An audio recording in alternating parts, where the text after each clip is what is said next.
তারিখ বটতলা সবজি মার্কেটের কাছ থেকে একটা টমটম চুরি করে নিয়ে যায় একদল চোর। পরবর্তী সময় আমরা সিসিটিভি আইটি ভবন থেকে সিসিটিভি অ্যানালাইসিস করে, তাছাড়া লোকাল যে সিসিটিভিগুলি ছিল এগুলি অ্যানালাইসিস করে আমরা সিসিটিভি ফুটেজটা কালেক্ট করি এবং একজন চোরকে আমরা আইডেন্টিফাই করি এবং তাকে আমরা অ্যারেস্ট করতে সক্ষম হয়েছি, যার নাম শিবু সাহা। তার বাড়ি আরারিয়া চৌমুনিতে তার বাড়ি। এবং আমরা এই যে তার কাছ থেকে চুরি যাওয়া যে টমটমটা ছিল TR01ER 4024, এটাও আমরা উদ্ধার করতে সক্ষম হয়েছি। তাকে জিজ্ঞাসাবাদে আমরা তার কাছ থেকে আরও একটি তথ্য পাই। এর আগেও একটি টমটম চুরি করেছিল, তার সঙ্গে আরও ছিল সহযোগী 2-3 জন ছিল।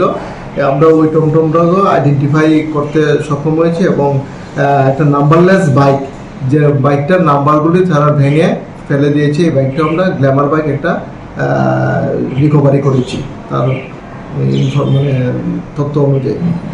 আজকে তাদেরকে আমরা পুলিশ রিমান্ড চেয়ে আদালতে প্রেরণ করব। শিবুর সঙ্গে ছিল রাজু দাস এবং দুলাল দাস নামে আরও 2 জন ছিল।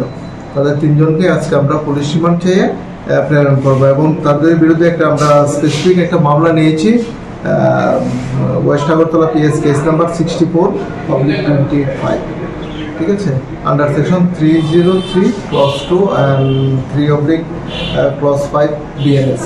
তাদের বিরুদ্ধে আগে কোনো মামলা ছিল কি?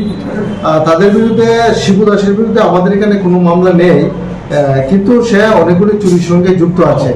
এখন তাদের ইন্টারোগেশন করে আমরা অনেকগুলি তথ্য পেয়েছি এবং আরও কিছু আমরা রিকভারি করতে সক্ষম হব। টোটাল এই যে রেইডে লিড করেছিল বটতলা আউটপোস্টের ওসি সহ যে অফিসার ছিল, তারা এই ঘটনারই মানে কোথা থেকে আটক করা হয়েছে এবং উনি নরমাল কি করে? যে শিবু সাহা, তাদেরকে আমরা আটক করেছি জিরানিয়া থেকে আটক করতে সক্ষম হয়েছি। আর বেসিক্যালি চুরির সঙ্গে যুক্ত।